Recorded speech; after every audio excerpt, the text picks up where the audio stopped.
جنوبی افریقہ اور نائجیریا کے تعلقات ایک بار پھر کشیدگی کا شکار ہو گئے ہیں۔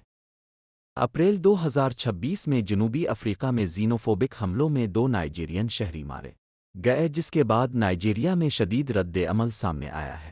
نائجیریا کی سینٹ نے 5 مئی 2026 کو ایک ہنگامی اجلاس میں جنوبی افریقہ کو سخت پیغام دیا۔ سینیٹر ایڈمز اوشیومہول نے تجویز پیش کی کہ نائجیریا جنوبی افریقہ کی سب سے بڑی کمپنی MTN اور کے لائسنس منسوخ کر دے۔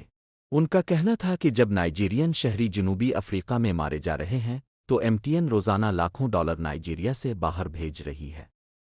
یہ اقتصادی جنگ ہے اور اب وقت ہے کہ ہم بھی جوابی کارروائی کریں۔ اس تجویز کے فوراً بعد MTN نے نائجیریا میں 4 آؤٹ لیٹس پر حملوں کے بعد اپنے کئی سٹورز بند کر دیے۔ جنوبی افریقہ میں بھی کئی MTN سٹورز بند کر دیے گئے ہیں۔ نے بھی نائجیریا اور زیمبیا میں دفاتر بند کر دیے ہیں۔ لیکن نائجیریا کے سینیٹ صدر گڈس ول اکپابیو نے لائسنس منسوخی کی تجویز مسترد کر دی ہے۔ ان کا کہنا ہے کہ اس سے نائجیریا کو ہی زیادہ نقصان ہوگا کیونکہ MTN ہر سال 500 ارب نارا ٹیکس ادا کرتی ہے اور ہزاروں نائجیرین ان کمپنیوں میں کام کرتے ہیں۔ انہوں نے اس کی جگہ جنوبی افریقہ کے قانون سازوں سے مذاکرات کے لیے مشترکہ کمیٹی بنانے کا حکم دیا ہے۔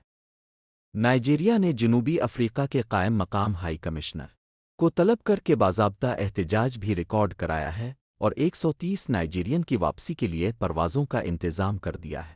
یہ کوئی پہلا واقعہ نہیں ہے۔